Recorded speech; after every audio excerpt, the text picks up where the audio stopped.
ये स्मैकडाउन जितना अच्छा था उतनी कंफ्यूजिंग इसकी एंडिंग थी।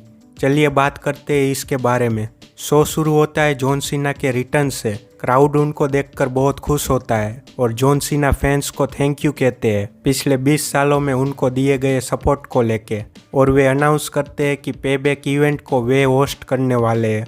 इसी बीच जिमी ऊसो अपने नए थीम सॉन्ग के साथ रिंग में आते हैं और जॉन सीना को कहते हैं कि ये लोग मुझे देखने आए हैं। बाद में वे जॉन सीना को रोमन रेंज से कंपेयर करते हैं, ये कह के कि दोनों सब कुछ छीन लेते हैं, लेकिन जॉन सीना मुस्कुराकर ये काम करते हैं। जिसके जवाब में जॉन सीना कहते हैं कि रोंग ऊसो क्विट, मतलब कि जे ऊसो की जगह जिमी ऊसो को क्विट करना चाहिए था। इस एक लाइन ने जिमी ऊसो को अपनी जगह दिखा दी।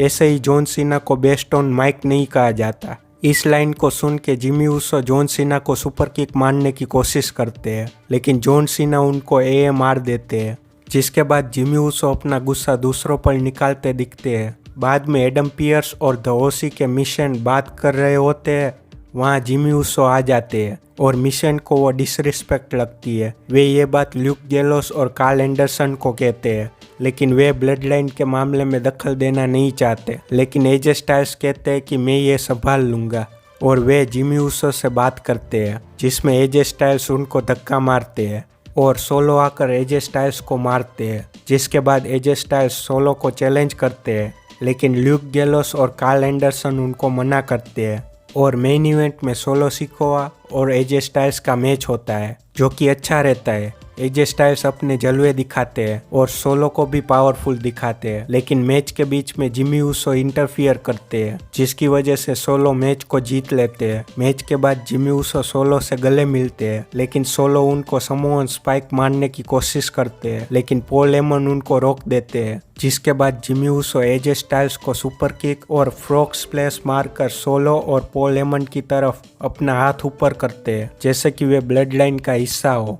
ये बहुत ही कंफ्यूजिंग था। इस चीज को लेकर मैं यही कहूंगा कि चल क्या रहा है। पहले जिमी ऊसो कहते हैं कि वे जे ऊसो को रोमन रेंज जैसा बनता नहीं देख सकते, और अब वे उनकी साइड हो रहे हैं। और अगर आपको याद हो तो नाइट ऑफ चैंपियंस में जिमी ऊसो ही थे जिन्होंने रोमन रेंज को सुपर किक मारकर ब्लड लाइन छोड़ दी थी। तो इतनी जल्दी वे ब्लड लाइन में क्यों वापस जाएंगे? कुछ लोग कहेंगे कि उनकी दुश्मनी रोमन रेंज से है, इसलिए उनकी जगह वे लेना चाहते हैं। लेकिन सोलो से गले मिलना, जैसे कि उन दोनों के बीच कुछ हुआ ही नहीं।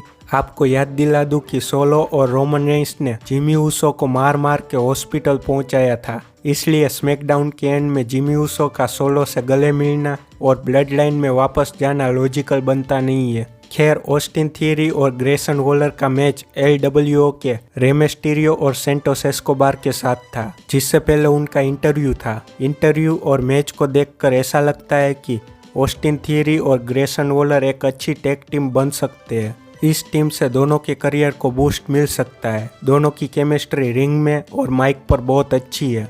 मैच की बात करें तो मैच को ऑस्टिन थियरी और ग्रेसन वॉलर जीत लेते हैं। बाद में बॉबी लेस्ली का प्रोमो होता है, जिसमें वे कहते हैं कि सब उनसे पूछते हैं कि उनके और स्ट्रीट प्रॉफिट्स के बीच क्या चल रहा है। जिसके जवाब में वे कहते हैं कि ग्रेट रिकॉग्नाइजेस ग्रेट, मतलब कि वे बढ़िया रेसलर है और वे दूसरे बढ़िया रेसलर की परख कर सकते हैं। जिसके बाद स्ट्रीट प्रॉफिट्स आते हैं और कॉमेडी करने की कोशिश करते हैं, जो मुझे बिल्कुल भी पसंद नहीं आया। जब स्ट्रीट प्रॉफिट्स वापस आए थे सूट बूट में आकर ब्रोलिंग ब्रूट्स और द ओसी को पीटा था, तब वे सीरियस थे। अगर वो सीरियसनेस कंटिन्यू रखते तो स्ट्रीट प्रॉफिट्स को देखने में मजा आता, लेकिन इस सेगमेंट में वे पहले की तरह बात करते हैं। मुझे कोई भी चेंज नहीं दिखा। फिर बॉबी लेस्ली कहते हैं कि हम पावर, कंट्रोल और चैंपियनशिप के लिए आ रहे हैं। वे जिस सीरियसनेस से ये कह रहे थे वही सीरियसनेस स्ट्रीट प्रॉफिट्स दिखाते तो कुछ अच्छा चेंज हुआ है ऐसा कह सकते थे। जब वे जा रहे थे तब केविन ओवंस और सेमी ज़ेन वहां पर आ जाते हैं और लगता है कि इन दोनों की नेक्स्ट राइवलरी स्ट्रीट प्रॉफिट्स के साथ होने वाली है। केविन ओवंस और सेमी ज़ेन का मैच LWO के क्रूस डेल टोरो और हॉकिन वाइट के साथ होता है, जो कि बहुत रैंडम था, जिसकी कोई ज़रूरत नहीं थी। मैच को केविन ओवंस और सेमी ज़ेन जीत लेते हैं। फिर मीज और एले नाइट का प्रोमो होता है, जो बहुत अच्छा होता है। एले नाइट कहते हैं कि मीज ने द रॉक, जॉन सीना और एले नाइट की मिमिक्री करी है, क्योंकि मिस जानते हैं कि वे कभी इन तीनों के लेवल तक नहीं पहुंच सकते। इसके अलावा बहुत कुछ वे एक दूसरे को कहते हैं, एक दूसरे के करियर के बारे में बात करते हैं और एले नाइट मिस की वाइफ के बारे में भी कहते हैं, जिसके बाद मिस उनको स्कल क्रशिंग फिनाले मारकर चले जाते हैं।